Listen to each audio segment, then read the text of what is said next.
if you really look at where you are, you recognize there's so many people that are responsible for it. And that it's not about you. That all these people that were there when you needed them, which kind of prompted me to say, what can I give back? You know, that's what this is about, really, is that I'm happy to see this many people gathered, because at the end of the day, I hope it's going to be an avenue whereby we can help each other, okay, learn from each other. Because this journey that's called business, I've asked myself, why did I get involved in the first place? This thing called business, it's a journey, and it's not for everyone, if you will.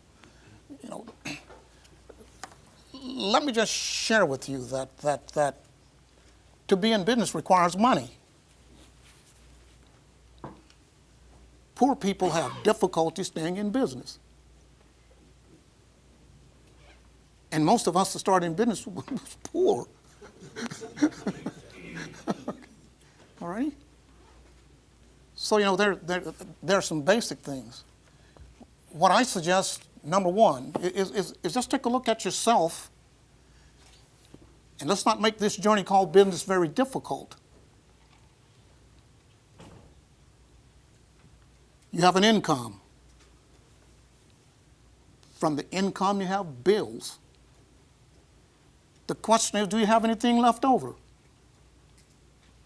If you do, you're in fairly good shape. If you don't, you're in trouble. That's for your household. That's for this thing we call business. Okay? I think you need to take a look at yourself and see where you are. Because there's nothing wonderful about being in business and being hungry.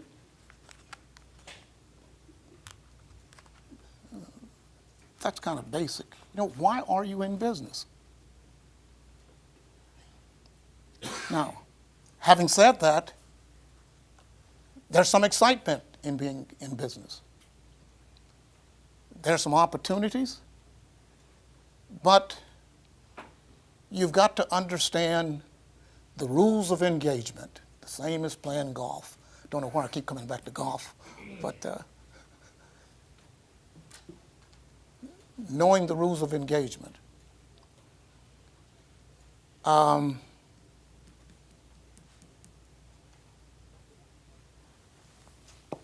have you chosen this path? It's one thing to talk about business, it's something else to talk about doing business with the government. Now, you see, I talked initially about having to have money. Let me share something with you.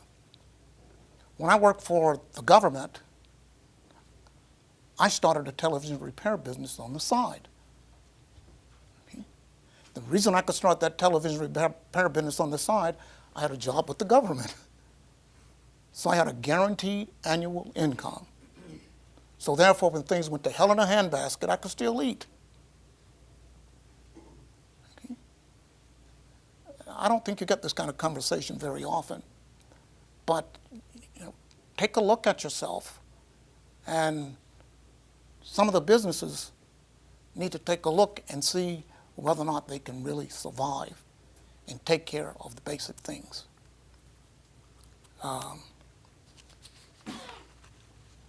I found it exciting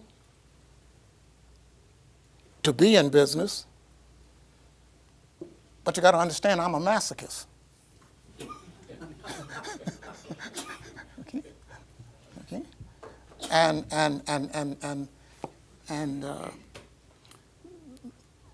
some of the things about business and the journey can help you throughout life.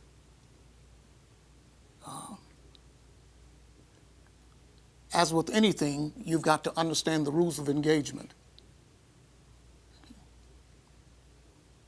Now, I had the opportunity to talk to many startup companies.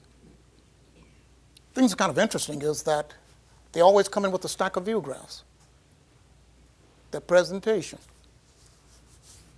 Okay? And I ask myself the question, I wonder if that's the approach they take when they go into, say, potential customer, going with the stack of view graphs. The first thing with a stack that tall, I ask myself the question, when would the customer have an opportunity to say anything? You see, you got to understand that business is about satisfying somebody's requirement that has money. Okay? If they don't have money, you are involved in a social venture. At the end of the day, if you can't find a customer that has money, you're at the wrong place. Okay? Why are you in business?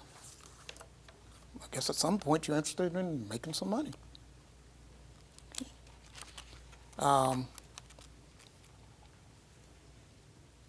How can you find out if the customer has money? How do you go about doing that? I'll guarantee you one thing. If the customer doesn't have requirements, he doesn't have money. So therefore, it would just appear to me that you would be smart to try to find out what are the requirements.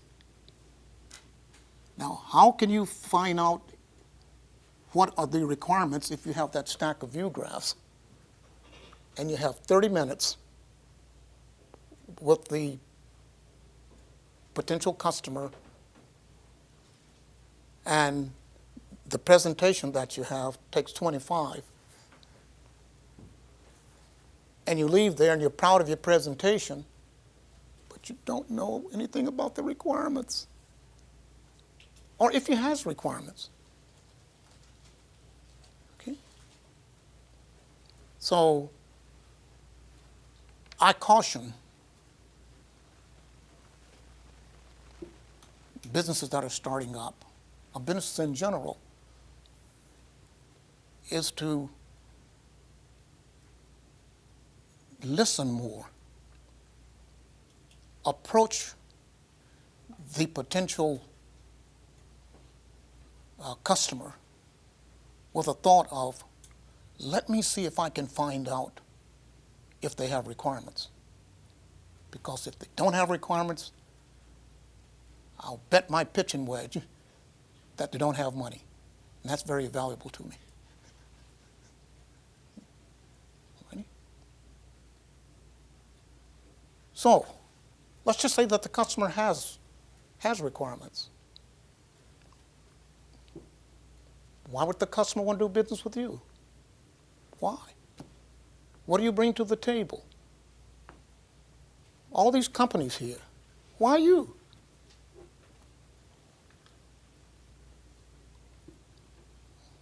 Well, how well do you understand the requirements? How well do you understand the requirements? And if you say you understand the requirements, so what?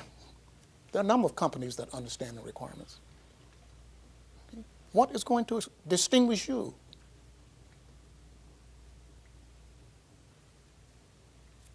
Your approach. Okay. What's going to distinguish your approach? What are the elements associated with approach A versus approach B? Risk. Risk. What kind of risk? Technical, cost, and schedule. Okay. Every program has a budget.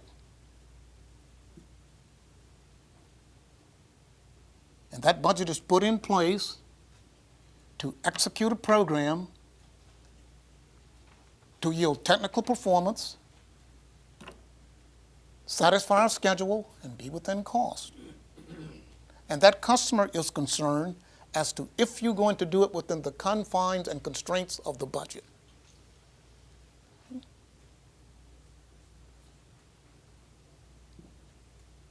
That's the thought process.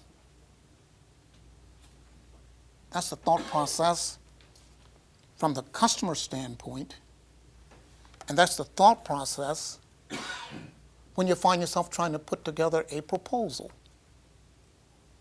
for submittal to that customer. And oh, by the way, putting together proposals is a completely different journey, if you will. Okay. Now, Tracy told me to stick to the script, but I've already deviated from that, so I'll just continue. The question is, are you in or out of business? How do you really determine if you're in business? If the lights are still on, you are in business.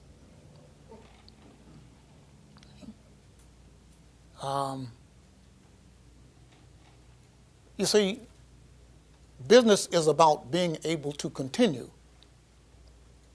They make the assumption that business is a continuing concern. You must have all the elements of costs addressed, and you must do that on a continuing basis. Otherwise, you're not in business. Okay? Now, how many times do you look at your budget and say, how much longer can I cover these expenses? Okay. In many cases, you don't look because you don't want to know. Okay. But the facts are still there. Okay. So we talk about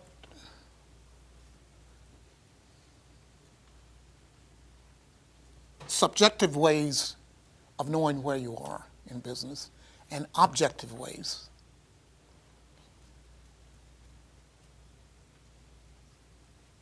I am convinced that bad news does not get better because you do not face it.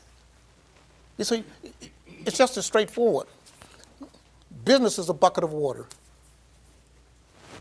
and you punch a hole in the bottom of the pail. Now, you can punch a big hole or a small hole. But when you punch that hole in there, water's going to start going out. Okay? And you've got a water hose. And you start putting water back in that pail. And you can put the water back in the pail at a rate that you can keep that pail full. But if it doesn't come in at a certain rate, the pail's going to get empty.